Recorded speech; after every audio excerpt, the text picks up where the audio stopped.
Halo, selamat pagi teman-teman semua. Saya pada kesempatan kali ini akan menjelaskan mengenai pasar modal. Sebelumnya, perkenalkan, saya Rizky Adriano Rakib dengan NPM 2161201116 akan mempresentasikan atau akan membacakan dan menjelaskan mengenai pasar modal secara singkat yang saya ketahui. Kemudian, semoga dengan harapannya yang akan saya jelaskan ini bermanfaat untuk teman-teman semua yang membaca, dan selamat menonton.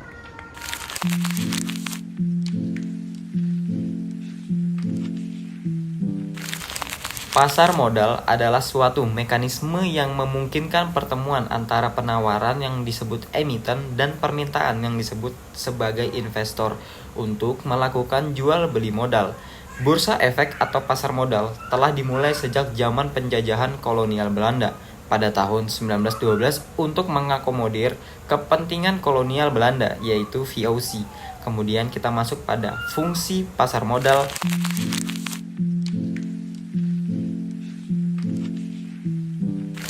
yang dimana ada dua di sini. Yang pertama ada fungsi ekonomi, yang artinya pasar menyediakan fasilitas atau wahana yang mempertemukan dua kepentingan, yaitu pihak yang memiliki kelebihan dana dan pihak yang memerlukan dana.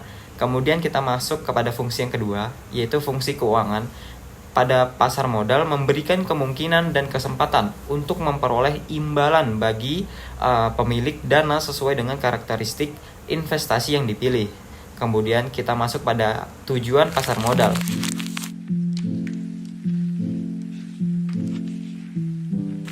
Yang dimana tujuannya adalah menghimpun kesempatan kepada masyarakat untuk meningkatkan pertumbuhan ekonomi dan memberi kesempatan pada masyarakat untuk ikut memiliki perusahaan dan menikmati hasilnya atau yang biasa disebut dengan laba. Kemudian kita masuk pada jenis-jenis pasar modal.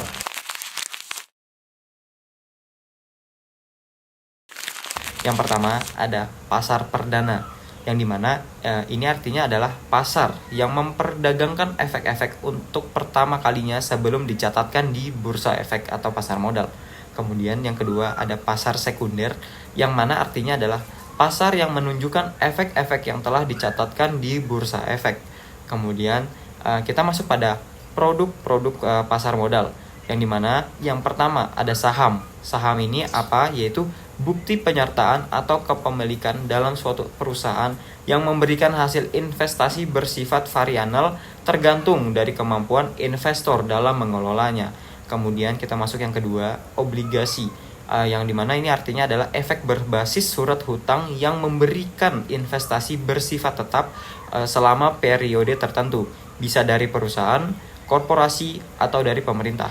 Kemudian yang ketiga ada right, yang artinya adalah surat berharga yang dikeluarkan oleh perusahaan yang memberikan hak kepada pemodal untuk membeli saham baru yang dikeluarkan oleh emiten.